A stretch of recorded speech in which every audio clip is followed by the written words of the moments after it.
Hello Brain Shakers, welcome to the Brain Shakers Academy. I'm excited today because as Brain Shakers we're looking at the brain today. So let's get in and dive into today's session and understand what the brain is all about, the different parts of the brain and what they mainly do. The brain is one of the most complex organs of the body and plays a key role in the regulation of the function of the body. So today we're going to be doing a brief understanding of the neuroanatomy of the brain and the various parts that form that brain and what they then do. So come with me, let's understand what the brain is all about. For us to have an easier understanding of the brain, I have drawn a diagram here that we're going to then break down into three main parts. And the three main parts that we're going to break down into will be, number one, we will have the cerebrum.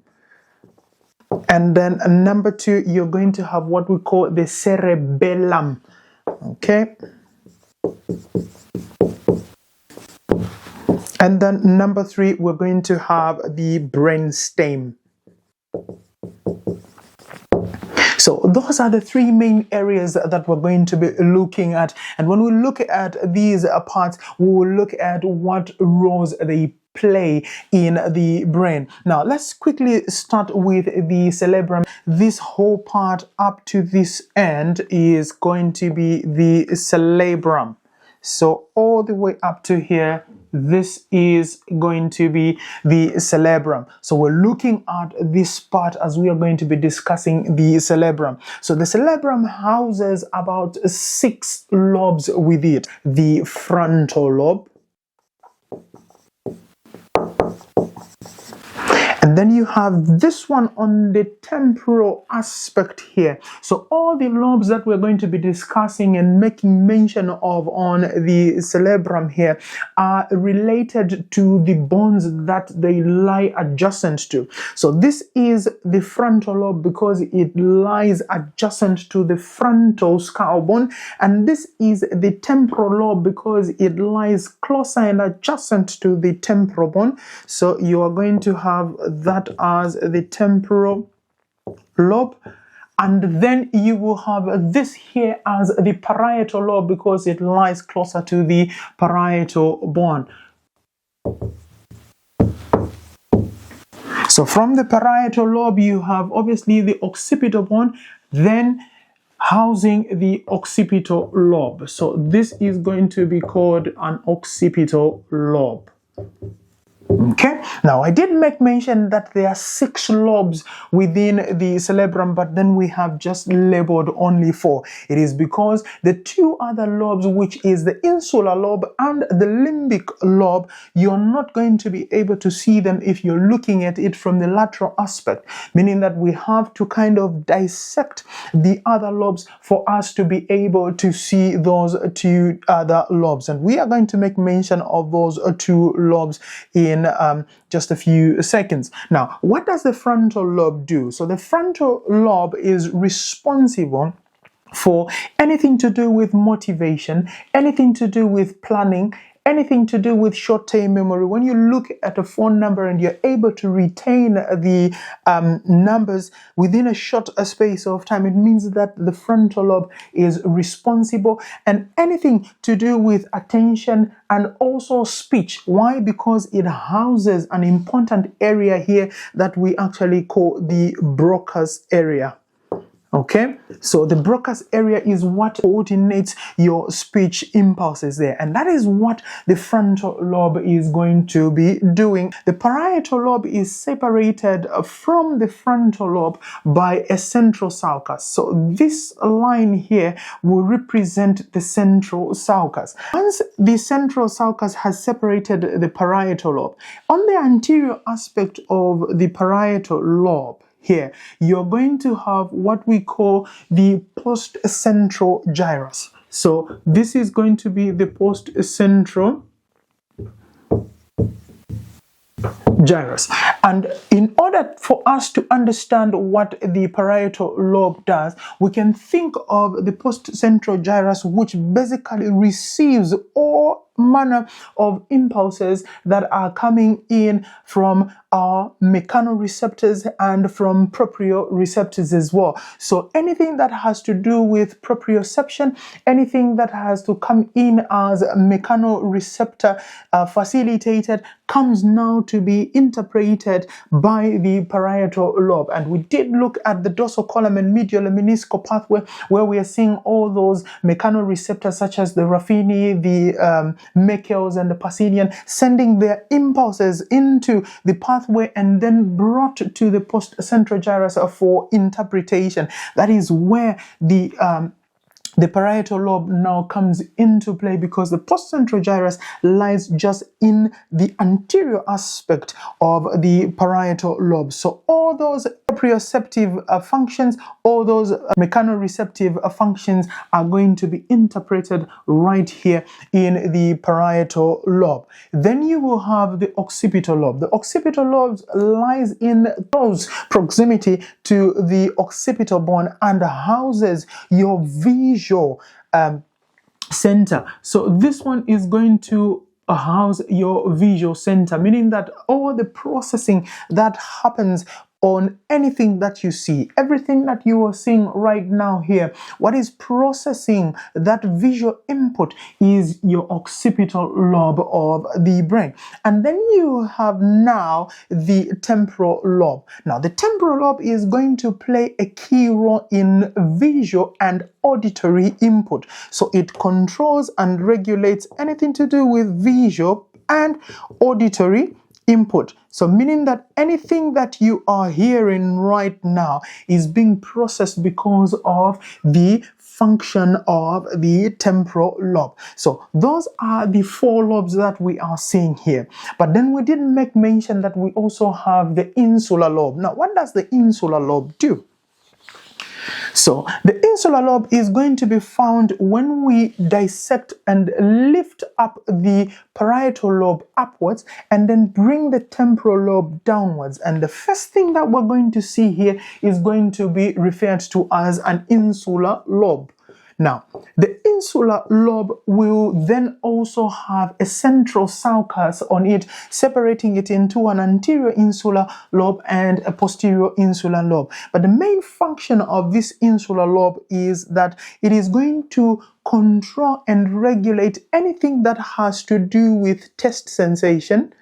So when you test something and you know that this tastes bitter, it means that your insular lobe is the one that is regulating that function. It also plays key role in the sensation of pain. When we looked at the postcentral gyrus and the dorsal column and medial lemniscal pathway, we did make mention that anything to do with mechanoreceptive, that is all the impulses that are coming as a result of either the spinothalamic tract or the dorsal column and medial lemniscal pathway, of which then pain will be traveling through the spinothalamic tract. It will come through to the postcentral gyrus, because this is where the interpretation of that stimuli is going to happen. But then the sensation of that pain will be regulated by the insular lobe.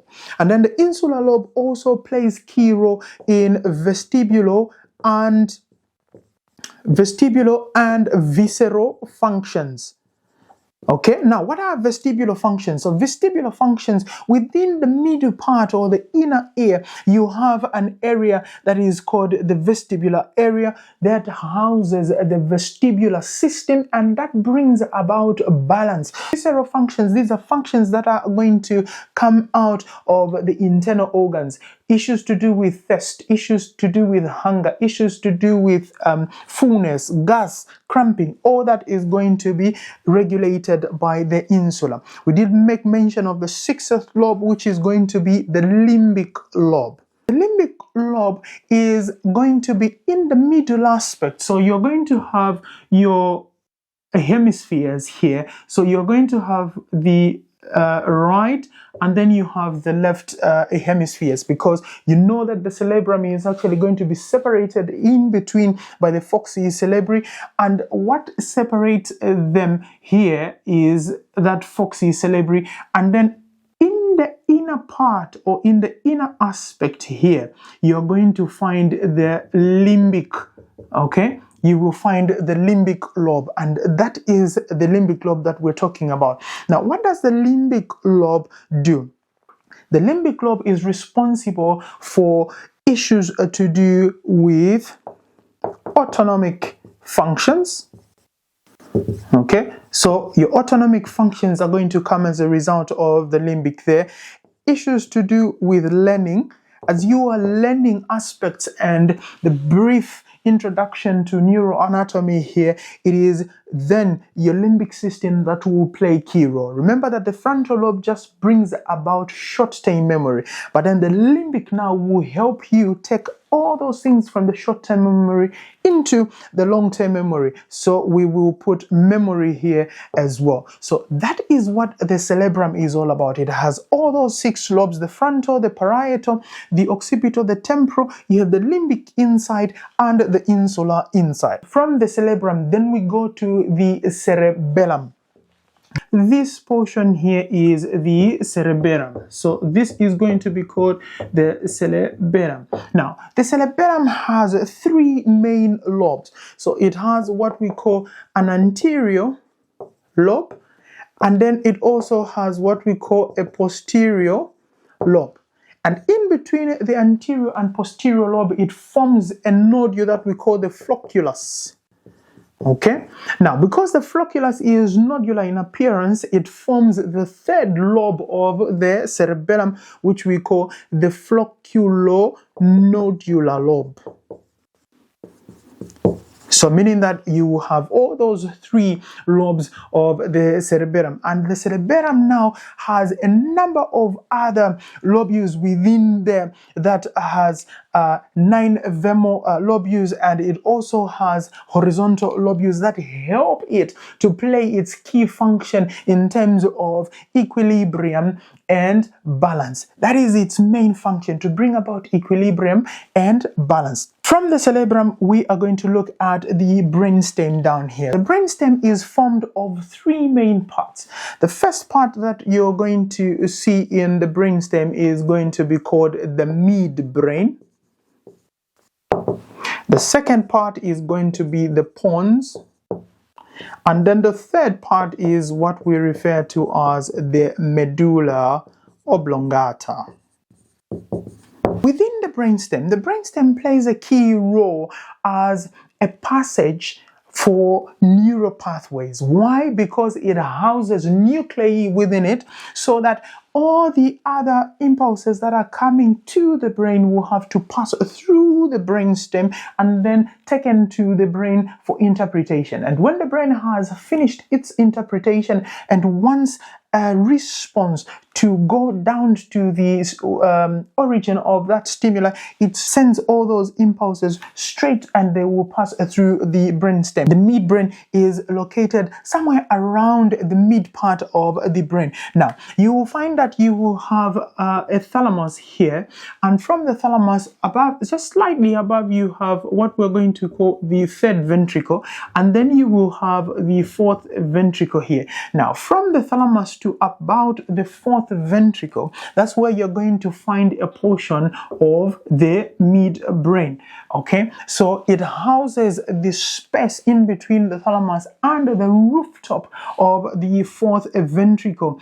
And because the 3rd and the 4th ventricle is connected by an important foramen that we call the cerebral aqueduct, this midbrain is then traversed posteriorly by the cerebral aqueduct. Okay, so that is where the midbrain is actually located. And what does it do? It regulates eye movements. So issues to do with eye movements, and also coordinates a bit of auditory input as well. That is what the midbrain is going to be doing. Then you have a larger part which is now going to be visualized as a bulge, which is known as the pons. So the pons houses the pontine nuclei, and it is also responsible for body movements and helps in maintaining equilibrium as well. It is in line as well with the cerebrum and works hand in hand with the cerebrum in bringing about that equilibrium. So if we were to draw a rough diagram of the brainstem, basically it would be something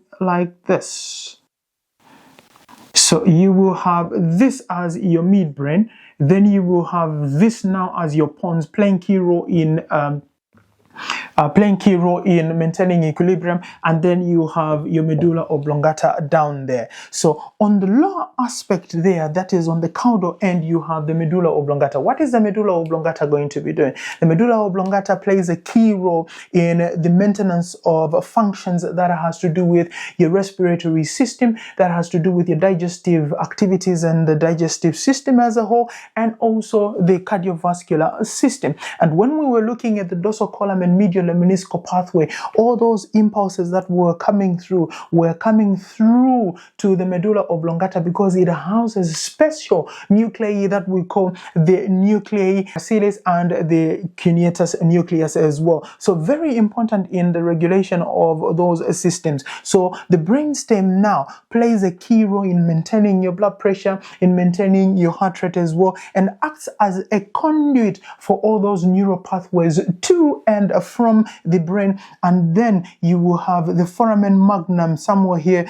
which is then going to be a termination point for the brain and a continuation of the cervical vertebrae, where you will have the spinal cord in the central aspect there being protected by the bones. So those are the parts of the brain. So you have the cerebrum, you have the cerebellum, and you have the brainstem, which houses the three main parts, that is the midbrain, the pons, and the medulla oblongata. Now, that was a brief introduction to what neuroanatomy there, and we have not gone into the nitty-gritties and the details of the actual structure of each part of those parts that we have discussed today. Now, if you want to know more about the various parts, drop me comments and tell me which part of the brain you would want me to look at in so much detail. If you found this particular video helpful in understanding in brief the parts of the brain and what they do, don't hesitate to drop me comments, give the video a thumbs up,